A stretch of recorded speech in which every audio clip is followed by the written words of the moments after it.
Buenas noches. Bienvenidos nuevamente a su conferencia Padres con Propósito. Estamos muy contentos de compartir una vez más con todos ustedes. Ciertamente estamos muy agradecidos de cómo Dios nos ha bendecido en este tiempo. En nuestras primeras dos charlas vimos que la primera responsabilidad de todo hijo delante de Dios es obedecer a sus padres. Sin embargo, los padres somos los responsables de entrenarlos para obedecer. Dios nos ha dado autoridad sobre ellos y espera que la usemos de una manera tierna, firme y correcta. También vimos que los mayores beneficiados al ser expuestos a una crianza bíblica son nuestros hijos. Sin embargo, los padres también somos favorecidos con el efecto que la palabra produce en sus vidas. También vimos que el cómo bíblico incluye básicamente dos aspectos fundamentales: la disciplina e la instrucción. Ciertamente, como padres fuimos confrontados porque hemos fallado muchas veces, pero al mismo tiempo fuimos alentados, fuimos estimulados para corregir lo deficiente. Podíamos iniciar, nos decía el pastor, pidiendo perdón a nuestros hijos y recordar que Cristo es la respuesta. En la noche de hoy estamos expectantes por escuchar la tercera sesión. Hoy el pastor Marcos Peña nos hablará sobre los principales obstáculos para una crianza bíblica. Pero antes de dar paso al pastor, quisiera pedirle al pastor Rafael Alcántara, quien nos compartirá unas palabras de parte de la Iglesia Bíblica Sola Gracia, y al mismo tiempo, pastor, encomiende a Dios la exposición que tendremos en el día de hoy. Bienvenido, pastor. Saludos, amigos y hermanos, en esta nueva entrega de estas charlas que está dando nuestro amigo y pastor Marcos Peña, de Padres con Propósito.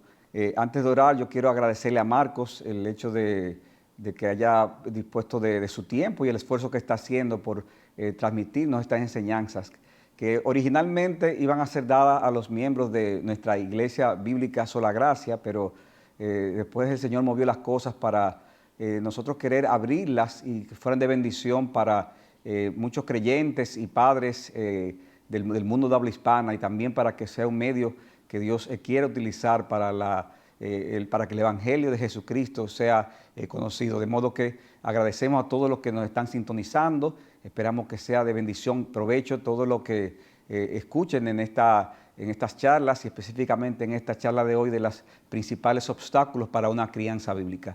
De modo que vamos a orar por el pastor Marcos Peña para que el Señor le bendiga y le dirija. Padre que estás en los cielos, queremos venir ante tu presencia para alabar tu nombre y darte las gracias por darnos una nueva oportunidad de transmitir, Señor, estas enseñanzas con respecto al tema de la crianza de nuestros hijos. Queremos ser padres con propósito, pero con los propósitos no del mundo, no de nuestro propio corazón, sino con tus propósitos, oh Señor. Y te pedimos que tú bendigas al pastor Marcos Peña en esta nueva entrega, Señor, y también las preguntas que se han de hacer, y tú también le des sabiduría al responderlas. Que al final, Señor, podamos tener mejores herramientas para criar a nuestros hijos, que al final podamos hacer una diferencia y poder mostrarle al mundo, Señor, lo que es una crianza bíblica, que glorifica tu nombre, Señor, y que le hace bien al alma de nosotros y de nuestros hijos. Te alabamos y te pedimos todas estas cosas en el nombre de Jesús. Amén.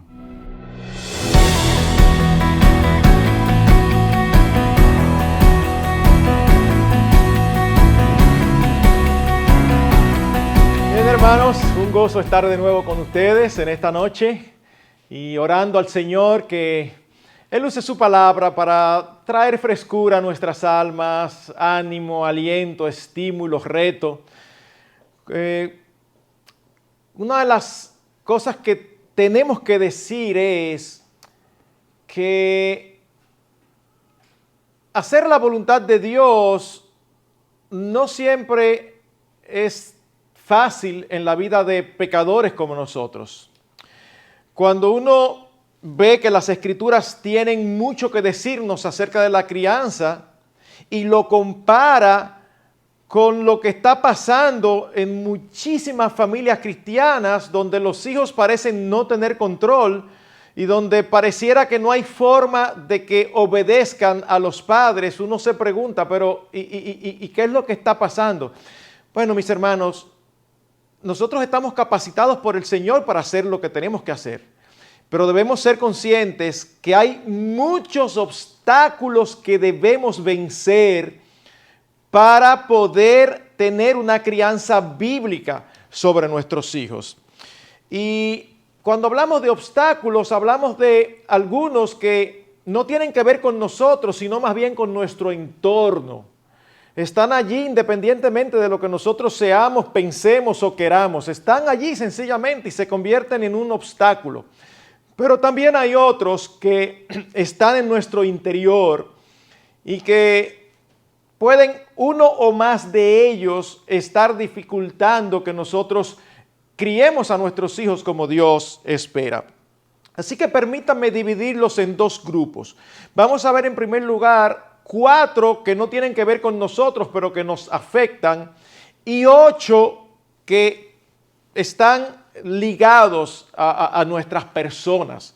En algunos unos, en otros otros, pero todos tenemos que luchar en mayor o menor grado con ellos. Así que en primer lugar, permítame hablar de los obstáculos que tenemos externos a nosotros. Y el primero de ellos que quiero mencionar es el de la cultura. Una cultura es sencillamente la forma como las personas hacen las cosas. Una cultura implica una cosmovisión, una forma de ver la vida. Y no importa si nosotros estamos en República Dominicana, en los Estados Unidos o en África, donde hay diferentes cosmovisiones, estas nos chocan y aún nos permean sin nosotros darnos cuenta. En una cultura latinoamericana, por ejemplo, pensemos, ¿cómo se crían a los niños? Es común en Latinoamérica que si hay un varón y varias niñas, al varón se le dice, no, usted aquí no tiene que fregar los trastes sucios, ni tampoco tiene que arreglar su cama, que para eso hay aquí muchas mujeres. Eso es una manifestación de machismo. Hay padres que son capaces de decir, cuando sus hijos son jóvenes ya, bueno, a los demás que guarden sus gallinas, que mi gallo anda suelto. En otras palabras, ellos asumen que si es un varón, él tiene derecho de estar por ahí coqueteando con las niñas, con las jovencitas. Son aspectos que están contrarios a los principios bíblicos. Sin embargo, sin darnos cuenta, lo asumimos como si fueran reales. Usted se va a nuestros campos y no sé cómo ocurre en otros lugares de Latinoamérica, pero aquí en República Dominicana, usted se va a los campos profundos y es común ver a los niños desnudos. Estamos hablando de niños de 2, 3 y 4 años. No importa si son niñas o niños, andan desnuditos como lo más normal del mundo. Eso no es correcto. Sin embargo, eso es parte de la cultura. Y puede haber una iglesita allá, una iglesia de Dios, en un campo de esos, levantada por un siervo del Señor, y posiblemente a nadie le llama la atención, ni a nadie se le ocurre pensar que esa costumbre cultural es incorrecta. Y es que nosotros recibimos una influencia continuamente de valores, de postulados, que nos hacen aceptarlos a veces sin darnos cuenta que son antibíblicos. Las películas, la prensa, el periódico, recibimos muchísimo de eso. Recuerdo hace muchísimos años viendo una película donde 2 personas, 2 mujeres trabajaban en la estación de tren vendiendo boletos. Y mientras vendían los boletos hablaban. Y intimando entre ellas, una reveló que ella nunca había tenido relaciones íntimas con nadie. Y la otra reaccionó de una manera como yo no puedo creer, como que eso es impensable y hasta, tú estás mal por eso. Y uno está allí, nuestros jóvenes, viendo esa película que no sale nada visual, pecaminoso, pero sí ese tipo de diálogos, y empiezan a vender la idea de que tener relaciones íntimas fuera del matrimonio es lo más normal. luchamos, es una cultura que va totalmente contracorriente. Hoy se habla mucho acerca de los derechos del niño. Nosotros no estamos en contra totalmente. Pero ¿saben qué? Es que se habla de derechos y no se habla de responsabilidades. Y llega a puntos que son de verdad ridículos. A puntos en que en la escuela hay un niño que es un terror, que no hay quien lo aguante y no hay forma de sacarlo de la escuela. O sea, la escuela tiene que buscar la forma de soportarlo. Y si usted está escuchando esta expresión y está diciendo, hoy no es así, pastor, es una evidencia de que usted está permeado por la cultura. Se nos olvida que estamos viviendo en un mundo donde la mayoría no conoce al Señor y donde sigue ocurriendo lo mismo que el profeta condenaba. Se le llama malo a lo bueno y bueno a lo malo. Y ese es el mundo donde tú y yo vivimos. Y posiblemente nosotros no vamos a comprar la idea de que a un niño a los 5 años se le ocurre decir que se siente niña y hay que permitirle que actúe como niña. Y peor aún, hasta se le puede empezar a dar hormonas para que empiece a transformarse en niña. Yo creo que eso es tan burdo que en este momento ningún padre cristiano compraría eso. Pero hay muchas otras cosas mucho más sutiles que están detrás y que nosotros vamos absorbiendo sin darnos cuenta. Debemos recordar lo que nos dice Romanos 12:2. Y no os conforméis a este mundo, sino transformaos por medio de la renovación de vuestro entendimiento, para que comprobéis cuál sea la buena voluntad de Dios, agradable y perfecta. Nosotros estamos llamados a hacer la voluntad de Dios. Y la forma en que nosotros nos vamos renovando día en día es enfrentándonos a la palabra de Dios, que empieza a cambiar nuestra forma de ver todas las cosas.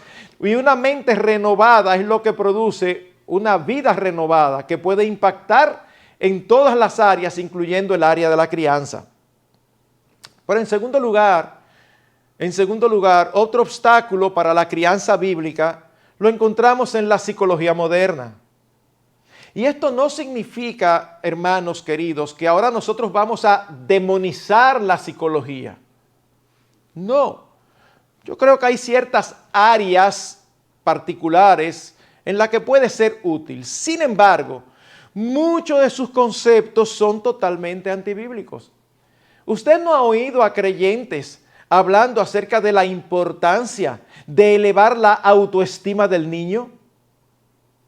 Eso es una terminología que de verdad que nosotros no le encontramos correspondencia en las Escrituras. Nuestros hijos no nacen con un problema de autoestima baja. Todos nuestros hijos nacen creyendo que son el centro del universo. Nosotros como padres tenemos que ayudarlos a que ellos entiendan que ellos no son el centro. Que desde pequeño un niño, el argumento más fuerte, ¿cuál es para un niño?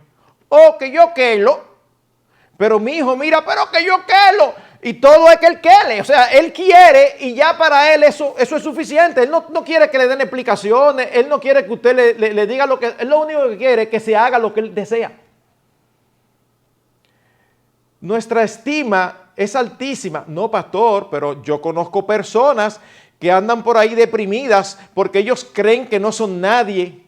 Bueno, por un lado hay cierto abuso que puede venir de parte de los padres y de otros que hacen a las personas sentirse mal. Es natural, nadie quiere que lo denosten, que lo insulten, que lo maltraten verbalmente. Eso es obvio.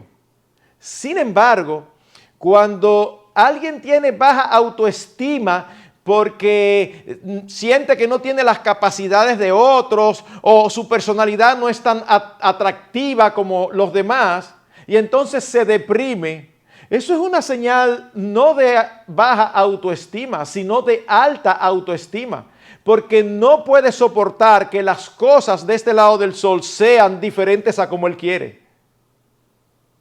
¿Me entienden? De hecho, es interesante lo que nos dice Romanos 12:3. Dice, porque en virtud de la gracia que me ha sido dada, digo a cada uno de vosotros que no piense más alto de sí que lo que debe pensar, sino que piense de sí con buen juicio. Si el problema del hombre fuera de baja autoestima, al menos el texto dice que nadie piense de sí más alto ni más bajo. Pero no se menciona lo más bajo porque todo el mundo desde niño se cree que es la última Coca-Cola del desierto. Y somos nosotros los padres los que tenemos que ir trabajando para que ese egocentrismo pueda ser sometido a una visión bíblica. O pensemos, por ejemplo, en la disciplina física que la Escritura enseña. En sentido general, la psicología está en contra de ella. ¿Por qué? Porque lo considera maltrato, al mismo nivel de otras acciones que definitivamente son abusivas.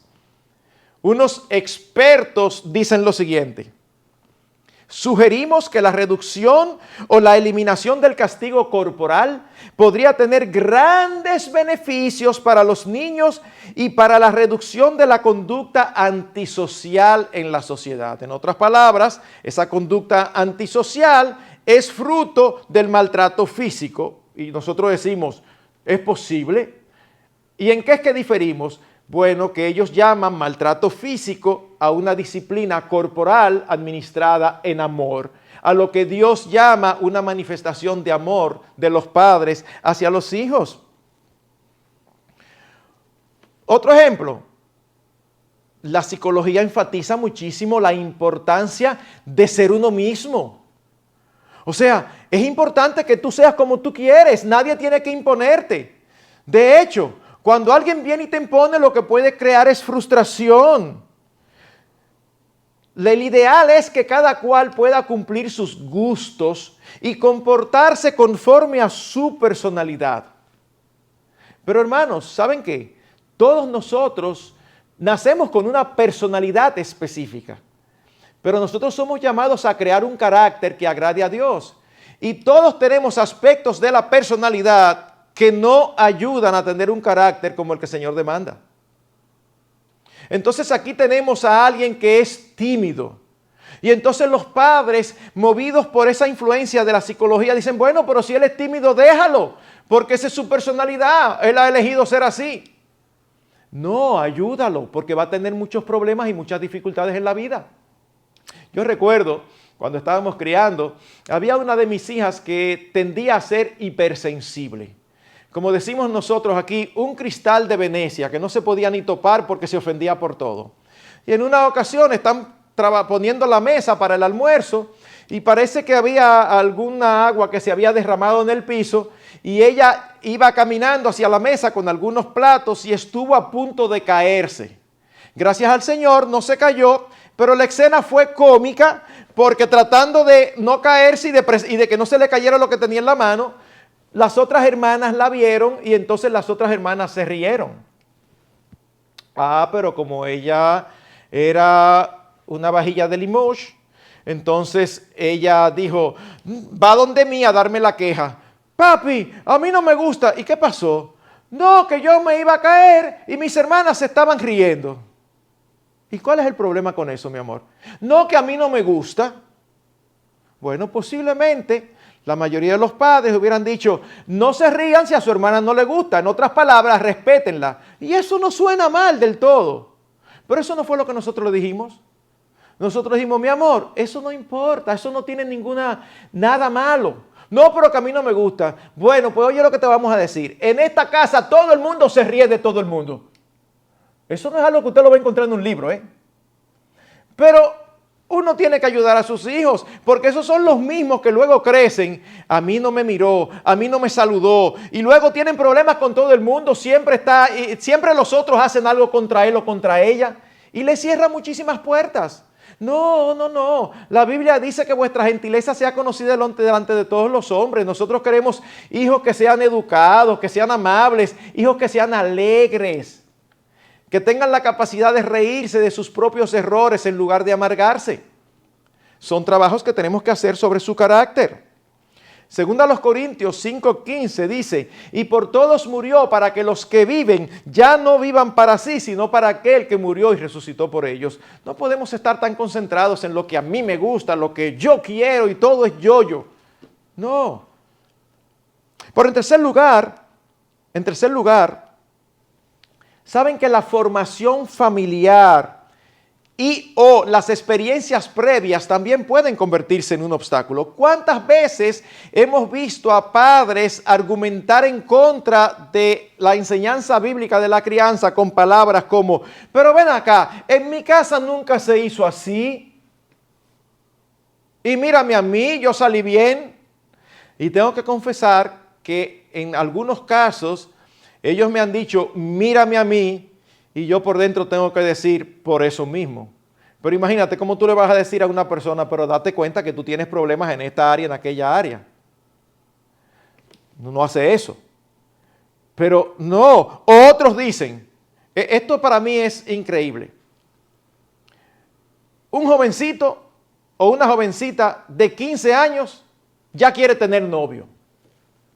No sabemos para qué a esa edad. Y el padre, en lugar de decirle, mija o mijo, mira, de verdad, no hay ningún problema. De hecho, estoy feliz porque te gusta el sexo opuesto. En este momento ya uno tiene que ponerse contento por eso. Pero eso no tiene nada de malo, pero no es el tiempo ahora. Tú no puedes hacer nada con eso ahora. Pero entonces ellos empiezan a justificarlo. Pero yo lo entiendo, porque yo, no a los 15, ya yo a los 14 yo tenía una noviecita. Ok, fantástico. ¿Y tú eras cristiano? No. ¿Y tu padre eran cristianos? No. Entonces no mencioné eso, porque no había ningún tipo de parámetro. Tú no sabías qué era lo bueno y qué era lo malo, ni tus padres tampoco. Así que, por el hecho de que tú hayas pasado por eso, no significa que debe ser replicado en nuestros hijos, porque muchas de las cosas que nosotros pasamos, a veces es porque nuestros padres no conocían al Señor y a veces lo conocían, pero no tenían el conocimiento de estas cosas. Una vez más, recordemos que nosotros hemos sido hechos nuevas criaturas. Dice 2 Corintios 5:17, de modo que si alguno está en Cristo, nueva criatura es, las cosas viejas pasaron, he aquí todas son hechas nuevas. Y lo que estamos diciendo, hermanos, es que nosotros en el momento de nuestra conversión somos librados de las ataduras a nuestras experiencias previas. Ellas siguen allí, nadie puede borrar las experiencias que hemos tenido, pero tenemos una nueva naturaleza que es capaz de obedecer a Dios. La vida anterior es una historia real, pero no tiene por qué convertirse en una marca indeleble en nuestras vidas. Y en cuarto lugar, el cuarto obstáculo tiene que ver con el tipo de familia. A veces hay familias que se convierten en un obstáculo. Pensemos en una familia muy unida. No hay nada de malo en una familia unida. De hecho, en la época en que estamos viviendo, una familia unida es una aguja en un pajar y es una bendición. Pero a veces puede convertirse en un obstáculo, porque a veces esta unidad se manifiesta en que todos se meten en la vida de los demás. Entonces a veces criar se hace dificilísimo, porque nosotros estamos aquí que queremos criar a nuestros hijos con valores cristianos, pero resulta que nuestros hermanos, que son los tíos de nuestros hijos, ellos se sienten con el derecho de opinar. Y si estamos en una actividad familiar y uno de nuestros hijos desobedece y nosotros nos dirigimos aparte, a un sitio aparte para tratar con ellos el problema disciplinario, entonces los tíos aparecen. ¿Qué es lo que tú vas a hacer? No, pero no, tú no puedes estar, tú por todo no puedes estar eso, además es un muchacho. Empiezan a opinar delante del niño. Y cuando viene a ver, se arma una discusión familiar acerca de qué es lo correcto hacer y el niño ahí paradito esperando a ver qué es lo que va a salir. No es correcto, no es correcto. Por más unidad que haya, los responsables ante Dios de educar a los hijos somos nosotros los padres. Así que hay que tener cuidado. O es este tipo de familia donde nuestros padres son muy fuertes, muy autoritarios, muy caciques, un patriarcado o un matriarcado. ¿Y qué sucede? Que los abuelos quieren imponerse y se olvidan que ya nosotros somos adultos. No, señor, yo a usted no lo crié así, así que yo no quiero que a mi nieto usted haga tal cosa con mi nieto. Pero ¿y desde cuándo los abuelos son los que tienen autoridad sobre los nietos?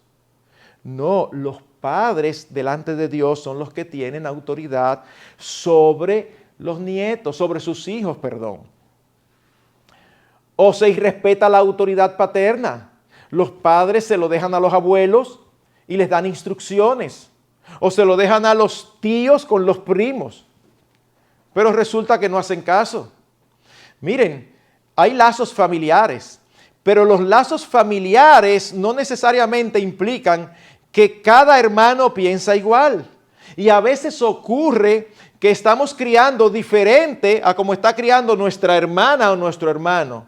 Y a veces es tanta la diferencia que uno tiene que limitar la interrelación entre los primos. Porque posiblemente los primos se les permitan muchísimas cosas que nosotros no le permitimos a nuestros hijos. Y eso va a causar que nosotros tengamos que limitar o que siempre estemos presentes. Ay, que nos invitaron a casa de la tía fulana para un pijama party de fin de semana. No, mis hijos, mis hijas, yo no los puedo dejar. ¿Por qué? Porque ellos tienen otros valores y le van a permitir cosas que nosotros no le permitimos. Y nos van a afectar nuestra crianza y lo que nosotros queremos lograr en la vida de nuestros hijos. Así que debemos estar claros que la responsabilidad únicamente es de nosotros los padres, no de los abuelos, no de los tíos, no de otros familiares y mucho menos de la escuela o el Estado. Yo he escuchado a padres inconformes con la escuela porque no le ha enseñado cosas a sus hijos que deben ser enseñadas en el hogar, no en la escuela. Son ayudas, pero nosotros somos los responsables. Así que, mis hermanos, habiendo dicho esto, debemos ser conscientes que esas cosas están ahí para que sepamos cómo es que la vamos a manejar. Permítanme ahora mencionar 8 obstáculos que tienen que ver con cada uno de nosotros. Y el primero de ellos tiene que ver con la falta de conocimiento bíblico o teológico. Con personas que no conocen la Escritura, que dicen ser creyentes o que son creyentes, pero no tienen el conocimiento bíblico para eso. Y déjenme darles un ejemplo que posiblemente les va a chocar. Un ejemplo de eso es cuando a usted de la escuela lo llaman y en la oficina le dicen, mire, señora o señor tal, le estamos llamando porque se dio una situación con su hijo y él hizo esto, esto y esto. Y los padres, ¿saben lo que responden? ¿Qué? Mi hijo, ese no es mi hijo no es capaz de hacer eso. Esa declaración es una manifestación de falta de conocimiento bíblico. Porque la Biblia nos enseña que no tu hijo, no. Todos nuestros hijos, y tú y yo, somos capaces de cualquier cosa. No, pastor, yo no soy capaz. Hermanos, somos capaces de cualquier cosa. En las Escrituras nosotros tenemos el ejemplo de un hombre que dice la Biblia que era conforme al corazón de Dios y en un momento determinado adulteró flagrantemente y para cubrir su pecado prácticamente asesinó al esposo. Nadie hubiera pensado que David sería capaz de eso. La Biblia nos dice que nacemos pecadores. Por eso le digo a los padres, aunque no les gusta mucho, ese pequeño bebecito adorable, tan lindo, tan tierno que tú tienes, ¿sabe lo que es? Es un impío. Ay, pastor, pero no me le digas así al niño. Es que si tú no entiendes eso, tú vas a esperar cosas que te van a confundir. Porque Él lo va a empezar a mostrar. Cuando empieza a hacer rabietas porque la leche no llega tan rápido como Él espera. Cuando está jugando con unos juguetes y vienen otros niños y toman uno de los juguetes que Él tiene meses que no le interesa. Y Él deja los suyos actuales y va y se lo arrebata diciéndole, mío, mío. Pero, mijo, tú no lo usas. No, no, mío.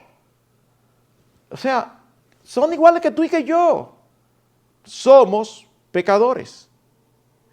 Y en el caso más extremo, algunos hermanos, porque no puedo decir que no son hermanos, con una doctrina totalmente distorsionada, tienen hijos súper desobedientes y entonces hacen una reunión de oración para orar por el hijo para que el Señor le quite ese espíritu de desobediencia. Eso no es un espíritu. Eso es que tú no estás haciendo lo que tienes que hacer, posiblemente. Así que esas son declaraciones teológicamente incorrectas. Pero en segundo lugar está la incredulidad. ¿Cómo así, pastor, la incredulidad? Pero yo soy creyente, ¿cómo usted dice que incredulidad? Bueno, mis hermanos, no son ni uno ni dos los creyentes con los que yo me he topado. Y en la forma en que hablan acerca de la crianza y la Biblia, es como si dejaran entrever que ellos sospechan que la Biblia necesita un poquito de actualización acerca de la crianza por los nuevos descubrimientos científicos acerca de los niños. Mis hermanos, eso es un error. Todo pasará, pero la palabra del Señor permanece para siempre. Eso es lo que dice la Biblia. Es la palabra de Dios. Y lo que se dijo en Deuteronomio, y lo que se dijo en el Salmo 78, y lo que se dijo en Proverbios, y lo que se dijo en Efesios y en Colosenses, es tan real y verdadero como el momento en que se dijo hace miles de años. Es difícil tú encontrar a un cristiano que se atreva a decir, no, pero eso era en ese entonces, ya la Biblia ahí no está actualizada, porque suena muy, ¿verdad?, demasiado burdo. Y se supone que nosotros creemos en las Escrituras. Segunda Timoteo 3:16 dice, toda la Escritura es inspirada por Dios y útil para enseñar, para reprender, para corregir y redarguir y corregir en justicia. Toda, incluyendo todos los pasajes que hay en las Escrituras acerca de la crianza de nuestros hijos. Ese es el mejor manual, porque es lo que Dios dice. Y ese es el manual del fabricante. Dios fue que nos creó y Dios es que sabe cómo nosotros funcionamos. Un tercer obstáculo en la crianza es el pragmatismo. Pastor, ¿y esa palabrita qué significa? Porque yo tengo entendido que cuando se habla de alguien pragmático, es alguien práctico y que resuelve. Bueno, eso es una confusión. Hay personas que dicen, no, pero yo soy muy pragmático, si no resuelvo así, yo siempre resuelvo. Bueno, no es exactamente eso lo que significa ser pragmático.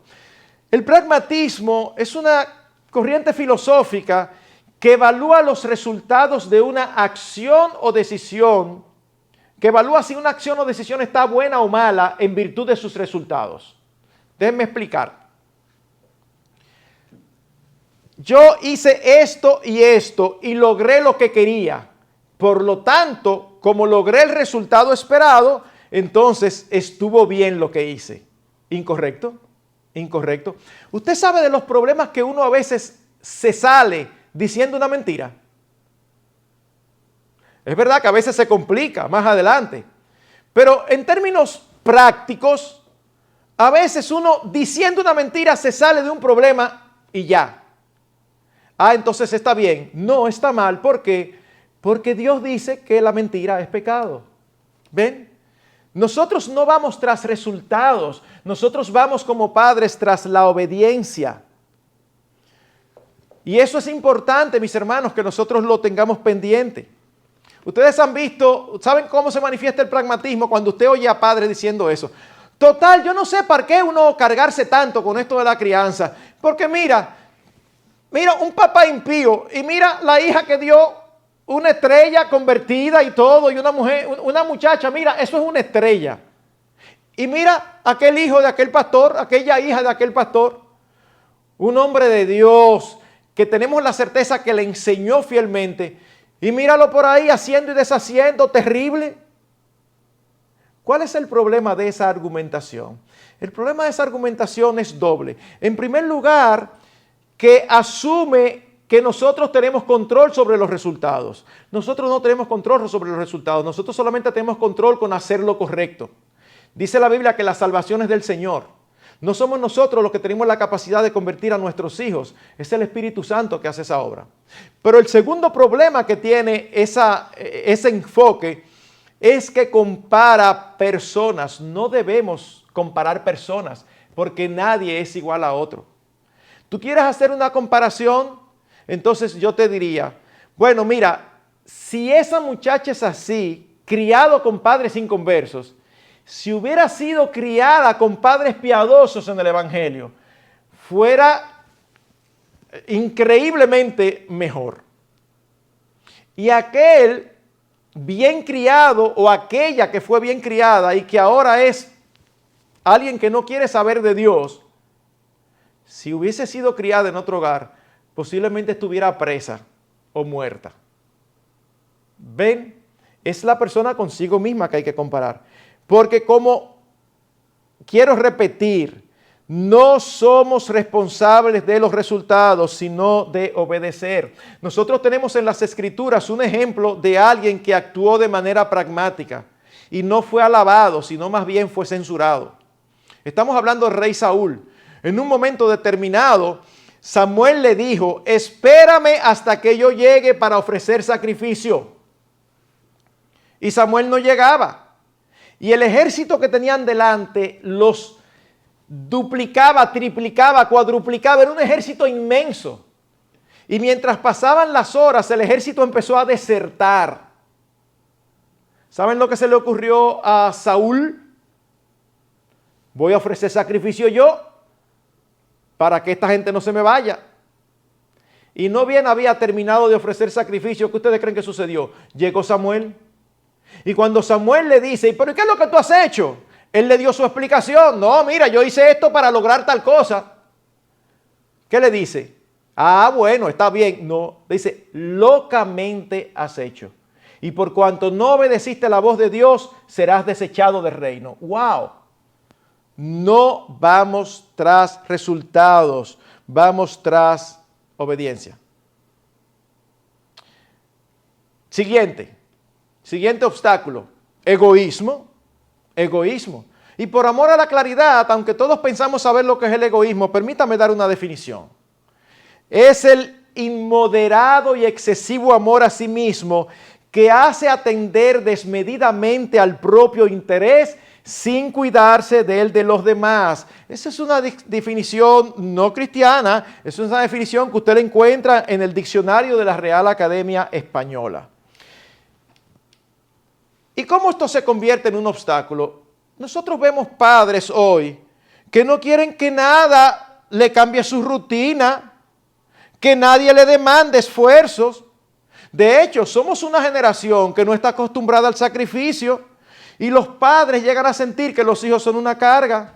Por eso es tan común ver padres que solamente tienen un hijo. Ay no, ya tuvimos esa experiencia. Ay no, esto es muy duro, esto es muy fuerte. No estamos diciendo aquí que tener solo un hijo es pecado. Hay diversas circunstancias.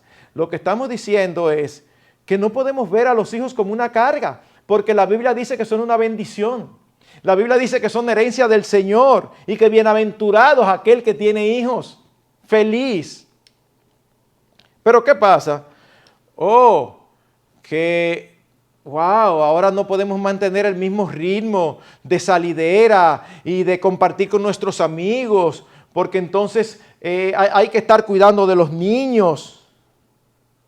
Es por eso que es fácil abusar de las personas que nos ayudan si tenemos los recursos. Estamos tan centrados en nuestras actividades y agenda que casi no tenemos tiempo para ellos. Y por eso se ha acuñado el término tiempo de calidad. Cada vez que yo oigo a un padre diciendo, no, yo a mi hijo le doy tiempo de calidad, yo lo traduzco en mi cabeza y digo, claro, no le dedicas tiempo, le dedicas un poquito y entonces para callar tu conciencia dices que es de calidad. No, mis hermanos, no. ¿Saben lo triste? Hay casos donde las nanas conocen mejor a los niños que sus propias madres. Hay casos donde el niño se da un golpe y están en la casa la mamá y la nana. ¿Y ustedes saben a dónde sale el niño llorando? ¿A dónde la nana? No a dónde la mamá. Eso debe ser vergonzoso, ¿eh? Es nuestra responsabilidad. No estamos absolutamente en contra de las nanas. Pero tenemos que tener mucho cuidado. Podemos tener ayuda, pero es nuestra responsabilidad. Por eso dice Filipenses, nada hagáis por contienda o por vanagloria. Y el contexto es el sacrificio de nuestro Señor Jesucristo, que no buscaba lo suyo propio, cada cual mirando por lo de los demás.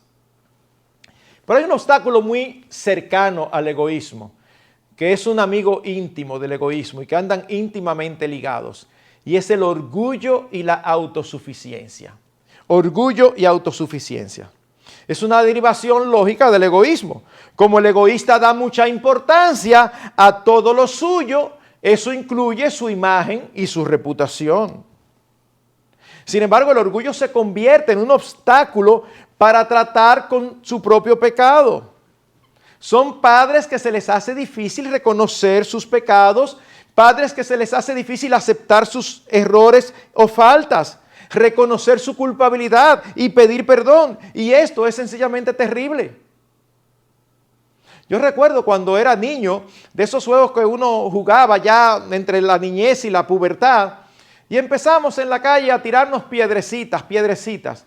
Y recuerdo que le tiré una a un amigo mío, de esas imprudencias que uno como niño comete, y se le dio en la espalda.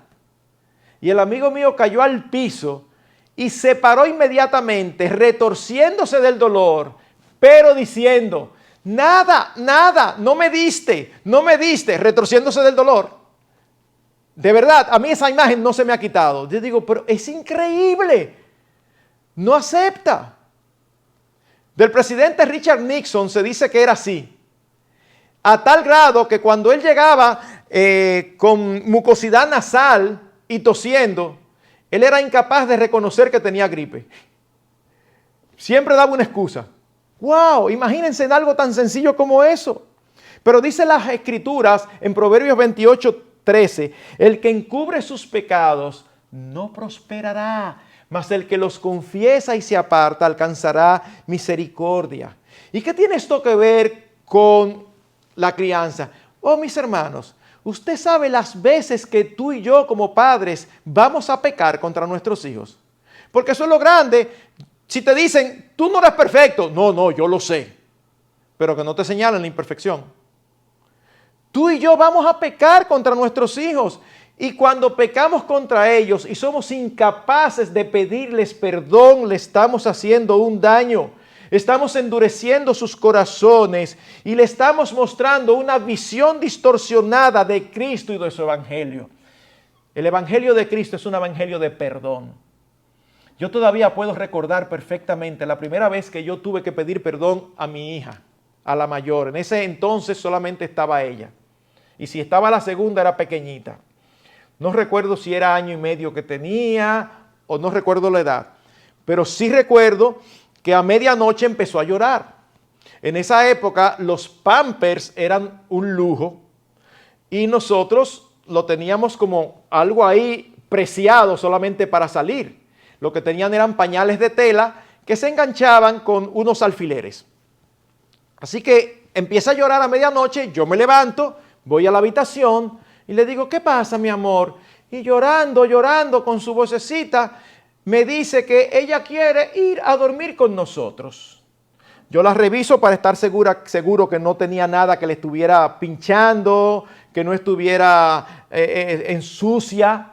No, estaba todo bien. Simplemente que ella quería ir a dormir con nosotros. No, mi amor, ese es tu lugar, ahí es que tú tienes que dormir. Así que duérmete, mi vida. Me voy a acostar y después que estoy otra vez durmiendo, otra vez el lloro. Ya me levanto, un poquito menos tierno, un poquito más molesto, la reviso. ¿Qué pasa ahora, mi amor? Que yo quiero ir con ustedes. Mi amor, que no puedes, esta es tu habitación, duérmete. Estás despertando a papi y mami, duérmete. Voy a la cama. A la tercera ocasión vuelve y me despierta. Y yo salgo de mi habitación como una tromba, no le pregunto absolutamente nada y la tomo, la cargo frente hacia mis ojos y le digo, óyeme bien, cállate y duérmete. Y la siento así, ¡pum!, en la cuna. Y se queda así, pestañeando y frisada. Me volvió a despertar. No, no se despertó más. Ah, pues estuvo bien. No, no estuvo bien porque yo ya ahí me manejé con ira.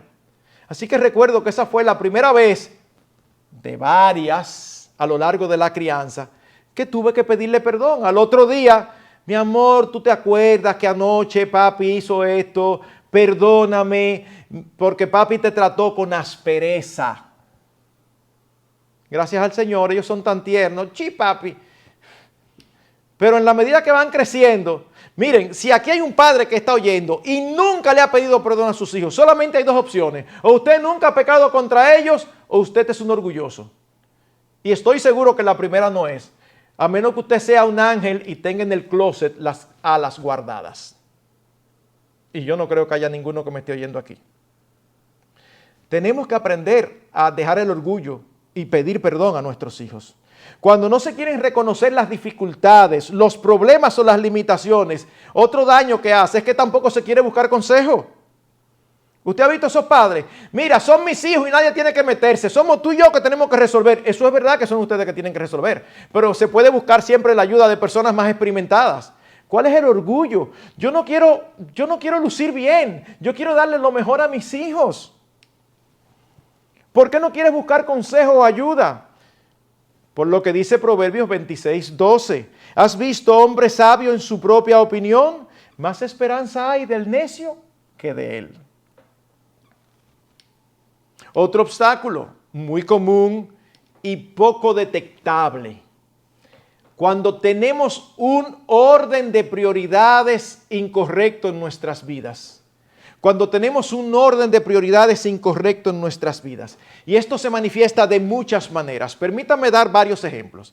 Se manifiesta cuando permitimos que los hijos se conviertan en el centro del hogar. Aquí está esta pareja que se lleva súper bien, pero tienen su primer hijo, su primera hija. Y se volcan hacia el niño y hacia los demás que vienen como si ellos son lo más importante en la familia. Mis hermanos, lo más importante, ¿saben lo que es? Aparte de la relación personal de cada uno con Dios, la relación matrimonial. La relación matrimonial. Y esto afecta a ambos, no solamente a la mamá. Uno siempre piensa en la mamá porque es más maternal. Pero empiezan felices y ahí va el primer mes y el segundo mes y el tercer mes. Pero resulta que ya al quinto, al sexto mes, el esposo llega y encuentra, cuando llega a la casa, encuentra los restos mortales de su esposa. Es lo que queda del día, todo desaliñada. Y él empieza a pensar, óyeme, qué bueno, qué buena madre es. Pero yo hice un negocio y no me di cuenta. Gané una mamá para mi hijo, mi hija, pero perdí una esposa. Y eso no tiene por qué ser así. O puede suceder con los esposos. Yo recuerdo una vez a un esposo en mi oficina diciéndome, pastor, pero yo lo único que le reclamo a ella es que me cuide al niño, los otros días me lo dejó caer.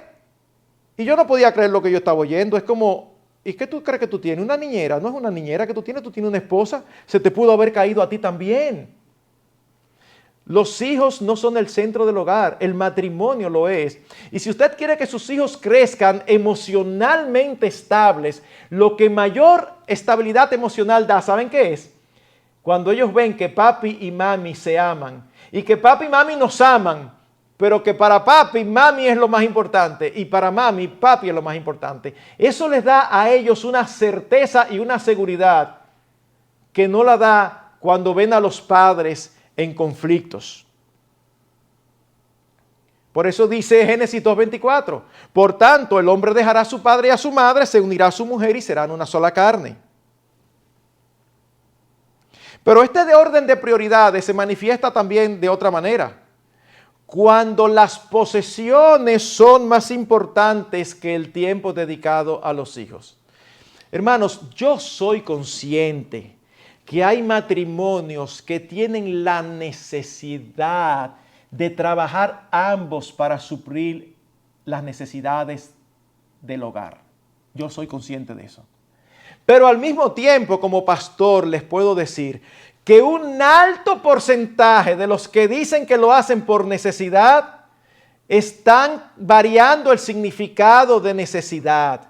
No, en muchos casos no es por necesidad. En muchos casos es por mantener cierto nivel de vida. En muchos casos es porque no quieren abstenerse de ciertas comodidades. ¿Y saben qué? Cometemos un daño grandísimo contra nuestros hijos, porque nuestros hijos no quieren lo nuestro. Nuestros hijos nos quieren a nosotros. La posesión más valiosa de un niño que no lo sabe cómo expresar es su papá y su mamá, no lo que le podamos brindar. No, porque yo quiero educarlo en los mejores colegios, yo quiero que ellos no crezcan pasando trabajo, yo quiero que ellos tengan aire acondicionado. Miren, los muchachos no se recuerdan si tuvieron aire acondicionado o no. Yo crecí sin aire acondicionado, yo ni me acuerdo de eso. Ahora voy de vacaciones y lo primero que pregunto a cualquier sitio es, ¿hay aire acondicionado? Y si no hay aire acondicionado, no, que es un sitio ecológico. Deja que vaya un ecologista. A mí no me lleve a vacaciones a un sitio así. Ahora, después de viejo. Pero yo no me acuerdo siendo niño que me da tanto calor. No, nuestros hijos nos necesitan a nosotros. Esa es la principal ilustración. Recuerdo haber leído de un hombre muy rico que de esas vueltas que da la vida, perdió todo lo que tenía. Y una tarde, estando en su casa con su hija jugando, la hija, de así mientras estaba contenta, le dice, ay papi, yo no quiero que tú vuelvas a ser rico nunca más. Y el papá le dice, ¿pero y por qué, mi amor? Dice él, oh, porque ahora somos más felices y jugamos más juntos. Eso da un mensaje. Eso te dice algo. Eso dice algo. Otra manifestación de un orden de prioridades trastocados. La reputación se convierte en algo más importante que el aprendizaje. Se le da más importancia a la nota o a lo académico que el carácter. Su hijo tiene una tarea que hacer. Y usted, a la tarea, mi hijo, a la tarea, mi hijo. Se pone a hacerla ya en la nochecita y se duerme. ¿Saben lo que hacen la mayoría de los padres? Le hacen la tarea al hijo. ¿Para qué? Para que él no saque mala nota. Eso es incorrecto. No se supone que usted sea que haga la tarea. Déjelo. Ay, pero que si lo dejo va a sacar mala nota. Bueno, déjalo que saque mala nota y cuando saque mala nota, asegúrate de que él pague las consecuencias de eso. Pastor, es que mire, él está en el cuadro de honor. Y si yo no lo ayudo ahora, entonces se va a salir. Bueno, ayudar es una cosa. Estamos aquí para ayudar. Pero ayudar no es hacer lo que ellos deben hacer, que es su responsabilidad. ¿Va a salir del cuadro de honor? Deja que salga del cuadro de honor. Porque debemos estar más interesados en formar un carácter en ellos, responsable, íntegro. Y formamos otra cosa.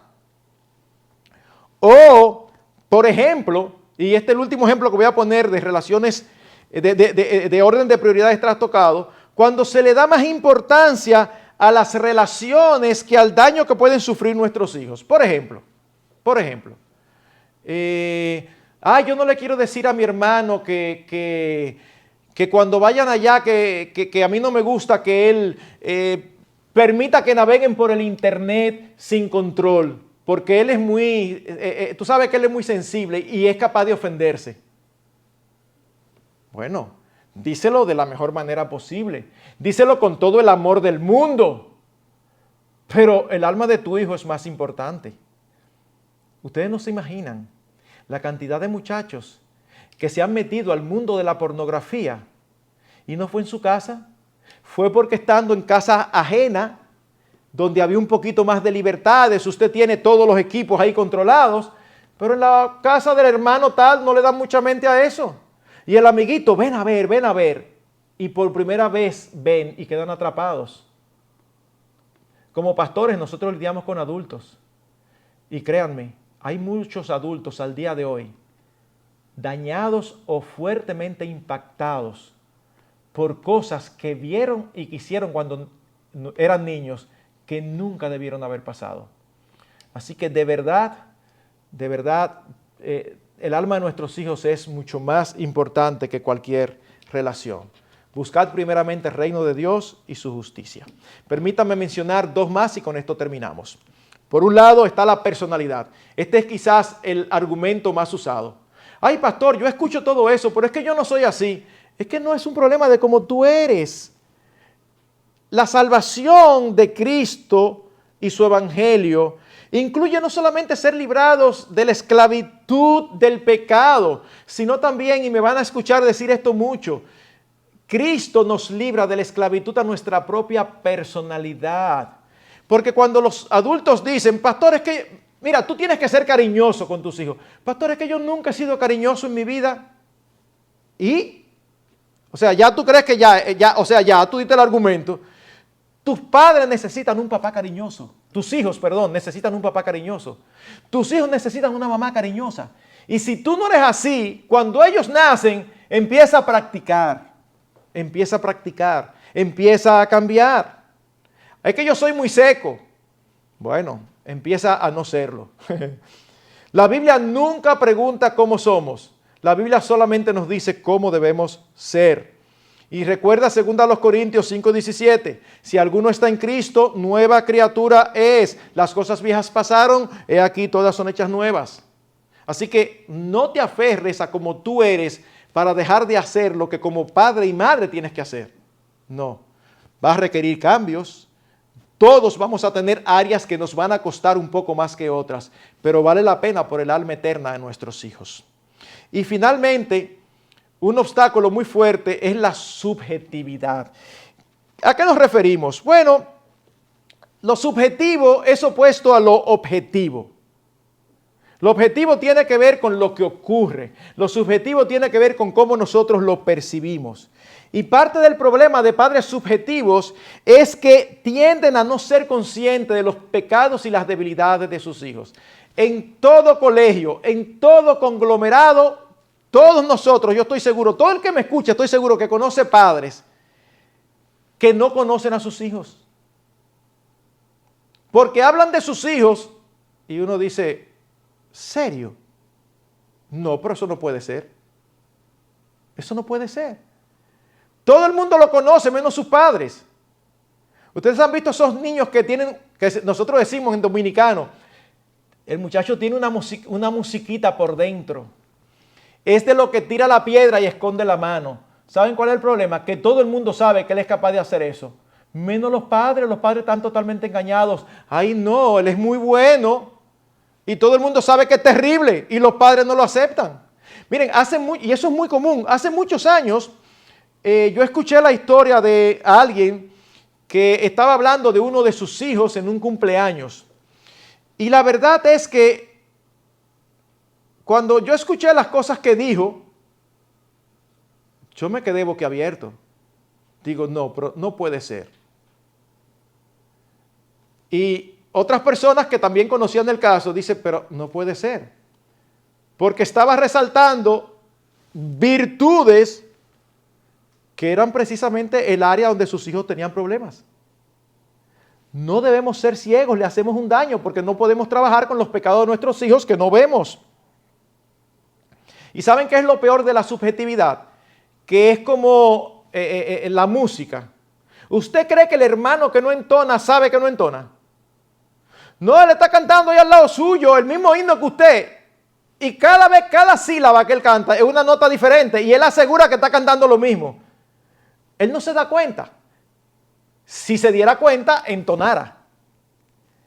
Y entonces, ¿cómo uno ayuda a una persona a saberlo para que no aplique al coro? Bueno, alguien tiene que decirle, mira mi hermano, de verdad, tú no entonas, hay otros ministerios. Bueno, ¿saben? La única manera de que nosotros podamos ser librados de la subjetividad, que no seamos orgullosos y que haya hermanos que nos amen y nos digan, ay fulano, mira, perdóname, pero yo te veo a ti ciego con tus hijos. Tú los amas tanto y tú no te das cuenta que tienen asuntos que hay que ser trabajados. Tú no los vas a trabajar si no los conoces. ¿Y cuál es la forma piadosa de combatir este obstáculo? O orando como el salmista en el Salmo 139, 23 y 24. Escudriñame, oh Dios, y conoce mi corazón. Pruébame y conoce mis inquietudes. Y ve si hay en mí camino malo y guíame en el camino eterno.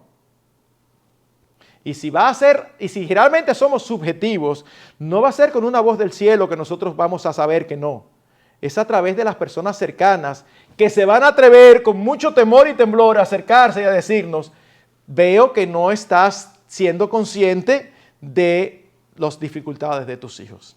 Así que mis hermanos, como pueden ver, tenemos muchas piedras en el camino que no permiten que el camino de la crianza sea una pista de atletismo donde está libre de obstáculos. No. Si lo vamos a comparar con el atletismo, es una carrera de obstáculos que tenemos que estar saltando. Pero que el Señor nos ayude a ser conscientes para que podamos hacer lo que debemos. Ahora, déjenme concluir diciendo, el propósito de ver estos obstáculos no es para que ahora salgamos todos de aquí aplastados. Ay, yo soy así, yo así. Ay, ya. Ahora sí es verdad que ya estamos perdidos como padres, no tenemos esperanza. No. Es más bien para identificarlos a aquellos que son una realidad en nuestras vidas y que posiblemente no estamos viendo, y entonces empezar a trabajar con esos obstáculos para poder criar como Dios espera. Dios no solo nos ha dado la responsabilidad y la autoridad, sino que también nos ha dado la capacidad por su Espíritu para serles fiel a Él en todo. Aunque su hijo parezca grande, mi querido hermano, déjeme decirle algo, su hijo le necesita. Le necesita. Ustedes son los primeros educadores y no pueden delegar, no deben delegar esa responsabilidad a terceros.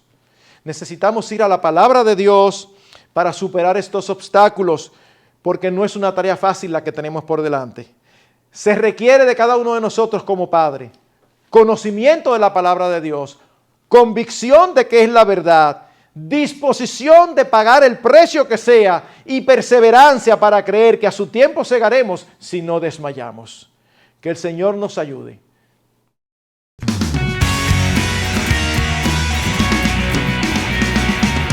Pastor, hay como dice la gente, un minuto de silencio, unos segundos de silencio.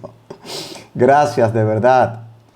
Muchos estamos tan animados con todo lo que hemos oído, pero qué bueno es saber y estar apercibido de que tendremos obstáculos y que hay obstáculos que vienen de manera externa, como la cultura, usted decía, la psicología, la formación familiar, entre otros, pero también hay otros que son internos, como la falta de conocimiento teológico, como la falta de humildad, el ser egoísta, el orgullo.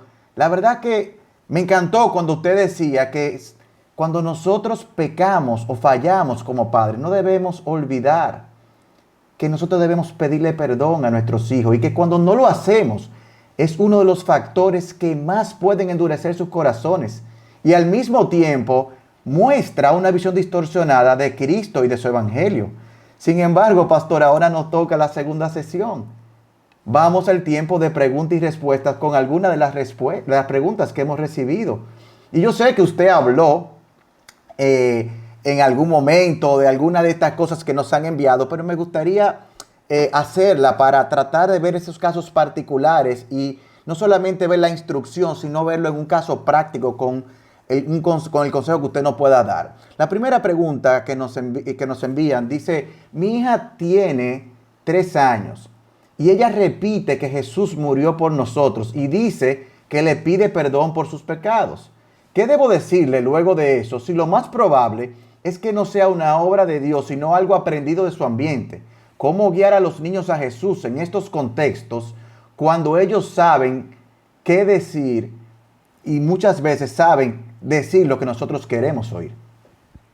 Bueno, por un lado, recordar que nosotros no somos el Espíritu Santo, ni somos Dios y no podemos ver el corazón de nadie. No minimicemos la obra que Dios puede hacer en un niño. Yo con esto no estoy diciendo que sí que esa hija es creyente, yo no estoy diciendo eso.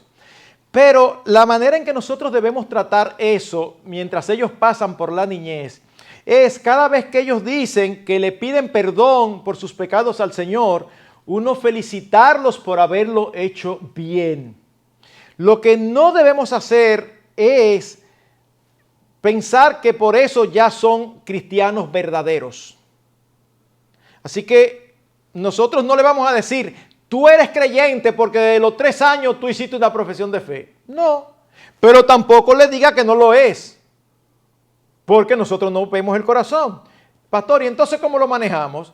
Bueno, cuando peca y confrontados quieren seguir haciendo su voluntad y no la que uno le está diciendo que el Señor espera, entonces uno le dice, mira, mija, los creyentes verdaderos, los que ciertamente se han arrepentido de sus pecados, demuestran que eso es verdad obedeciendo al Señor aquí y aquí y aquí. En la medida que van creciendo, usted se va a dar cuenta que hay cosas que van cambiando. Hay algunos que hacen profesión de fe con mucha frecuencia, pero en la medida que van creciendo se van alejando del Señor. Sin embargo, hay otros que permanecen hasta adultos. Y uno mira atrás y dice, mira, parece que fue que se convirtió de verdad. Una de mis hijas hizo profesión de fe no a los 3, sino a los 6 años. Nosotros la tratamos no como creyente, tampoco como incrédula, sino que alabábamos cada vez que ella lo decía y cada vez que hacía las cosas bien. Ahora nosotros miramos hacia atrás, siendo ya una adulta, y no tenemos duda de que ciertamente el Señor hizo una obra en ella a los 6 años. Entonces, no tenemos por qué ratificar o negar lo que esté allí pasando. No tenemos que hacer eso. Simplemente ayudarlos a entender que el cristiano se comporta de tal manera y cuando eso no está ocurriendo, no decirle, tú ves que tú no eres creyente nada porque mira lo que tú haces. No. Simplemente uno le dice, el creyente hace esto. Implícitamente le está diciendo, tú dices que eres creyente, yo quiero ver si tú vas a hacer lo que un creyente hace. Qué bueno, y la verdad que usted ha dicho algo, pastor, porque a veces nosotros no creemos como Padre el Espíritu Santo. Y la verdad es que Dios tiene tanto poder para transformar a nuestros hijos sin importar la edad. Y a veces nosotros como padres somos los que nos convertimos en un obstáculo en la obra que Dios está empezando a hacer en ellos. La verdad que Dios nos dé sabiduría, gracia y nos ayude a creerle a Él que Él puede hacer cosas grandes. Amén. En la segunda pregunta, pastor, yo sé que usted dio un ejemplo práctico donde su hija estaba llorando, usted fue a la habitación y eso. Sin embargo, hay una pareja que nos los describe un poco más práctico y ellos quieren el consejo. Y dice, pastor, usted ha hablado en el día de hoy de obstáculos. Ciertamente hay muchos que los generamos nosotros mismos. En mi caso, estoy enfrentando una situación donde necesito su consejo. Mi hijo tiene 7 años y todavía duerme con nosotros en la habitación. ¿Piensa usted que es incorrecto lo que estamos haciendo? Ok, déjenme hablar con toda honestidad. Como pastor, uno está acostumbrado a oír de todo y no inmutarse. Y precisamente yo escucho aquí tranquilo. Pero en mi interior es 7 años y todavía está en la habitación. O sea, yo quisiera ser como más polite, pero de verdad no puedo. Eso está totalmente mal. ¿Qué de la vida íntima de esa pareja? O sea, es una exageración. A los 6 meses a más tardar, a veces a los 3, pero a los 6 meses a más tardar, ya los niños deben ser sacados de la habitación.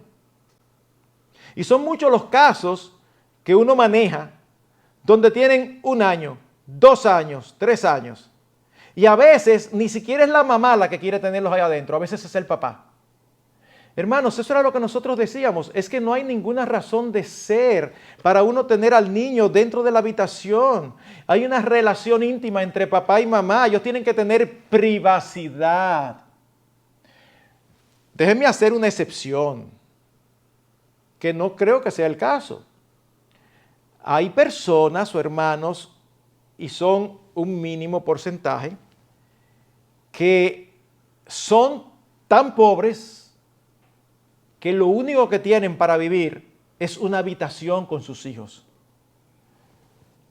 Ahí no hay alternativa. No lo va a mandar a dormir afuera, ni lo va a mandar a dormir donde la familia. ¿Verdad? Pero esa es una situación clara que no hay dónde. Pero aún usted solamente tenga una habitación y la sala, porque es pobrecito, habilite la sala para que ellos duerman ahí. aunque tengan que recoger sus camas todos los días en la mañana.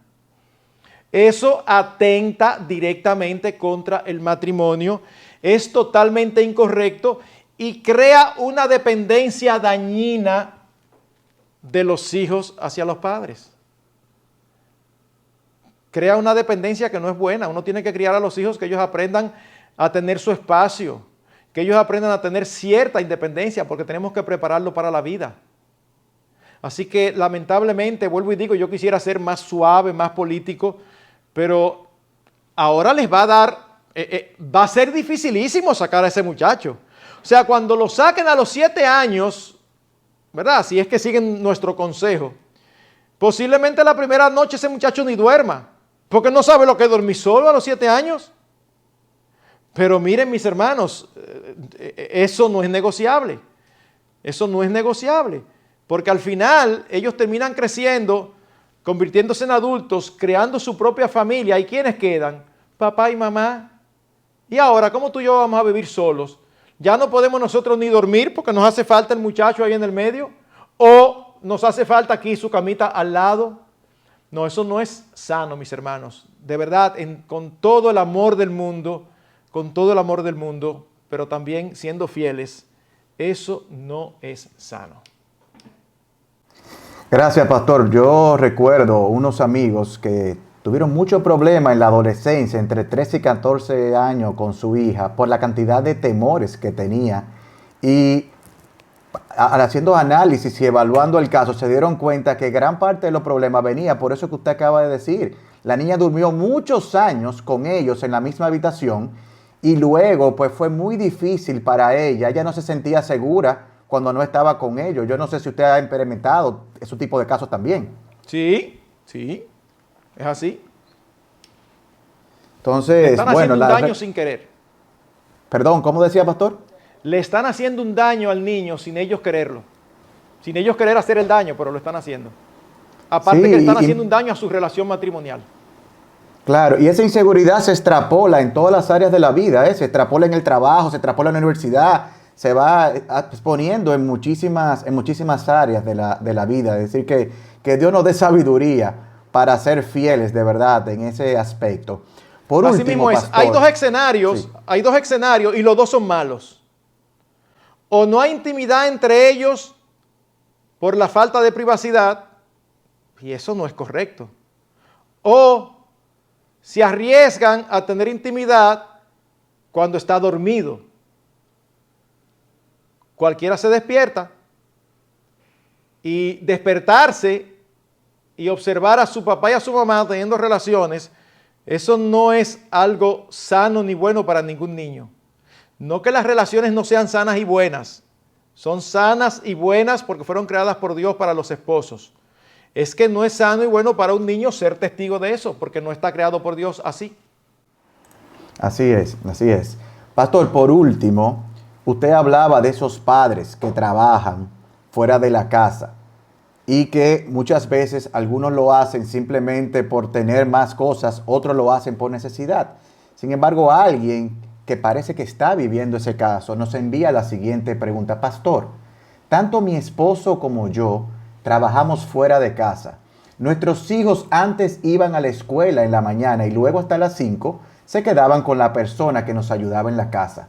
Ahora con el COVID, nuestros hijos se quedan todo el día con ella. Quien no conoce la palabra de Dios. Realmente, con nuestra realidad, no podemos ser consistentes en todos los principios de educación bíblica que usted ha hablado. ¿Qué usted nos recomienda hacer? Ok, ahí están involucrados dos de los conceptos que nosotros mencionamos.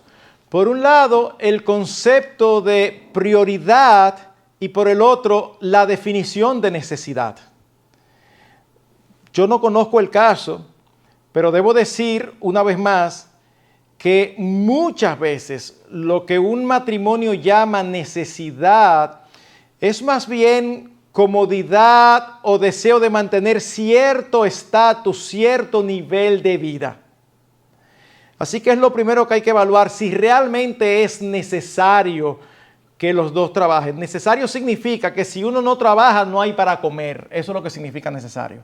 No, pastor, para comer hay, lo que no hay es para tenerlo en el colegio que nosotros queramos. Bueno, pero eso ya es secundario. Y lo segundo es, wow, ¿qué estamos nosotros dispuestos a dar por el alma eterna de nuestros hijos? Una familia, por buena que sea, si no es creyente, no los va ni puede instruirlos en el temor del Señor. Hay ciertos aspectos de carácter que se van dando mientras los niños van creciendo. Y una persona no creyente no se va a percatar, no se va a dar cuenta. Así que lo primero que yo les diría es que se sienten y evalúen varias cosas. Si realmente es necesario que los dos estén fuera de la casa, número 1.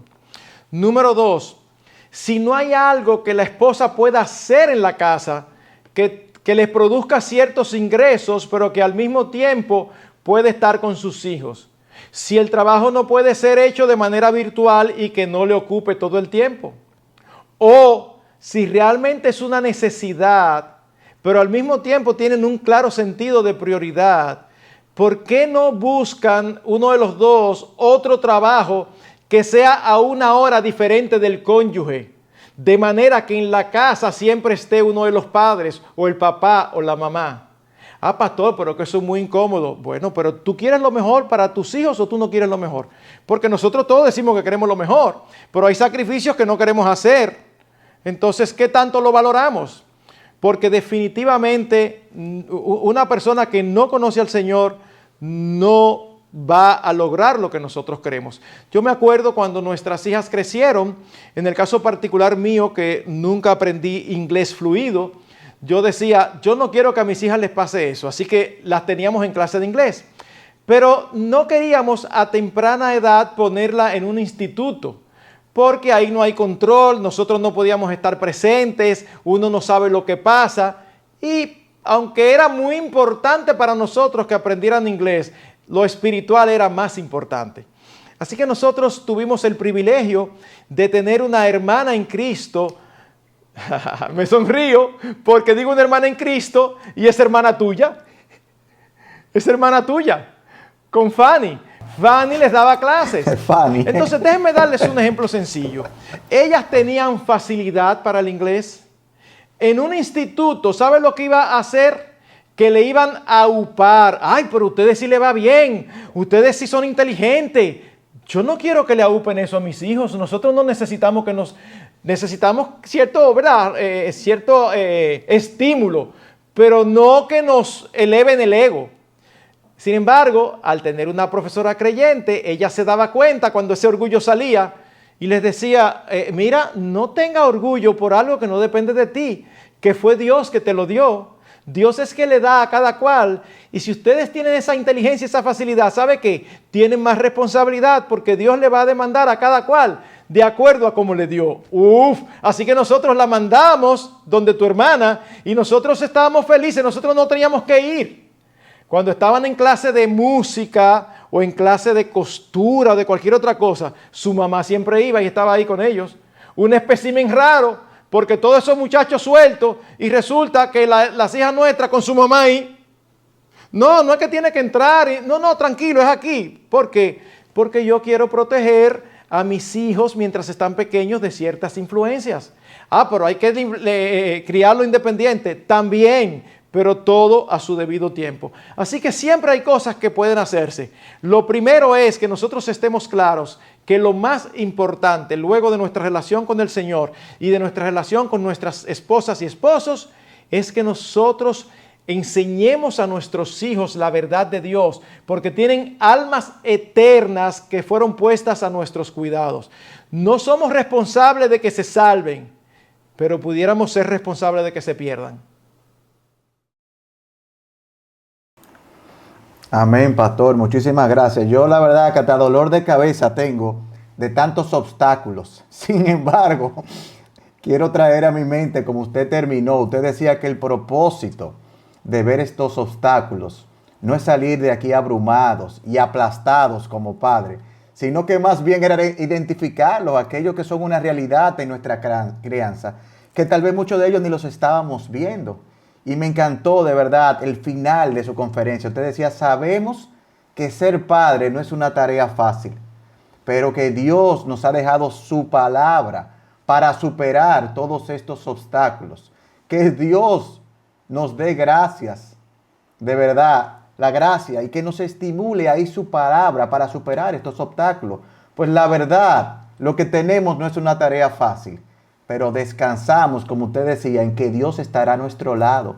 Confiamos en que Él nos dará la sabiduría, la convicción, la disposición y la perseverancia. Por hoy, hermanos, hemos terminado, pero en la próxima semana tendremos nuestra cuarta charla, persiguiendo una obediencia de corazón. Si usted entró tarde hoy al Zoom o no ha visto las conferencias anteriores, están disponibles en el canal de Iglesia Bíblica Sola Gracia. Puede visitarlo, puede seguir el canal, puede compartir el material. Y de verdad, si tiene preguntas, el tiempo no nos da para poder responderle a todos. Pueden enviarlas. Estamos considerando, los pastores y los líderes de la iglesia están considerando, pues, tener un tiempo solamente para preguntas y respuestas. Bueno, la verdad, pastor, muchas gracias por este tiempo y si Dios lo permite, nos vemos la próxima semana. Que Dios le bendiga a todos.